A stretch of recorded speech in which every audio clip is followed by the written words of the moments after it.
गांव के किनारे एक छोटा सा घर था, जहां रमेश नाम का एक ईमानदार किसान रहता था। उसकी मेहनत और ईमानदारी की पूरे गांव में तारीफ होती थी। लेकिन एक दिन कुछ ऐसा हुआ जिसने पूरे गांव को चौंका दिया। एक सुबह रमेश खेत में काम कर रहा था, तभी उसकी नजर एक चमकते हुए चीज पर पड़ी। पास जाकर देखा तो वो एक प्राचीन दिखने वाला आईना था। आईने के ऊपर कुछ अजीब सी लिखावट थी, जो उसने कभी देखी नहीं थी। उसे ये आईना बड़ा रहस्यमय लगा, लेकिन रमेश ने इसे उठा लिया और अपने घर ले आया। रात होते ही अजीब घटनाएं शुरू हो गईं। जब रमेश ने आईने में देखा, तो उसे अपने ही चेहरे की जगह गांव के मुखिया राघव की तस्वीर दिखाई दी। राघव गांव में काफी ताकतवर इंसान था, लेकिन लोगों का मानना था कि वह ईमानदार नहीं था। रमेश को समझ में नहीं आ रहा था कि यह आईना क्या दिखाना चाह रहा है।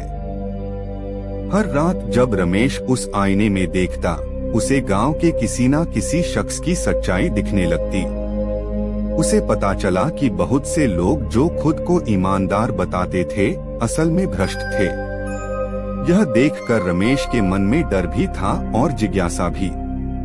आखिर यह आईना क्यों सच्चाई दिखा रहा था? एक दिन रमेश ने सोचा कि क्यों ना इस आईने को गांव वालों के सामने लाया जाए। उसने गांव की पंचायत में सबको इकट्ठा किया और बताया कि यह आईना सभी की सच्चाई को उजागर करता है। पंचायत में हर कोई सहमत था कि इसकी परीक्षा ली जानी चाहिए। राघव सबसे पहले आईने में देखने के लिए आगे बढ़ा। जैसे ही उसने आईने में देखा, उसका चेहरा सफेद पड़ गया। आईने में उसका स्याह चेहरा दिखाई दिया, जो उसके सारे गुप्त पापों को उजागर कर रहा था। उसने चुपचाप पंचायत से भागने की कोशिश की, लेकिन तब तक गांव वाले उसकी सच्चाई जान चुके थे। लेकिन कहानी यहीं खत्म नहीं होती।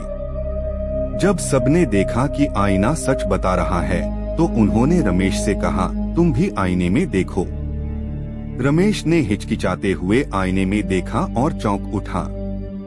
आईने में उसे खुद का चेहरा नहीं दिखा, बल्कि एक अजनबी की तस्वीर दिखाई दी। वह समझ नहीं पा रहा था कि यह कौन है। तभी एक बुजुर्ग ने कहा, यह आईना सिर्फ उन्हीं को दिखाता है जो अपनी सच्चाई से दूर हैं। शायद तुम भी किसी सच्चाई से भाग रहे हो। रमेश अब बेचैन था।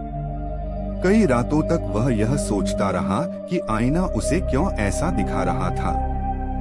धीरे धीरे उसे एहसास हुआ कि वह खुद भी एक गहरे राज को छिपा रहा था। उसके पिता ने कभी एक गलती की थी और उसने उस गलती का बोझ अपने मन में दबा रखा था। अगली सुबह रमेश ने पंचायत के सामने अपनी सच्चाई को उजागर किया और अपनी गलती को स्वीकार किया। कहानी का मोड़ तब आया जब उसने देखा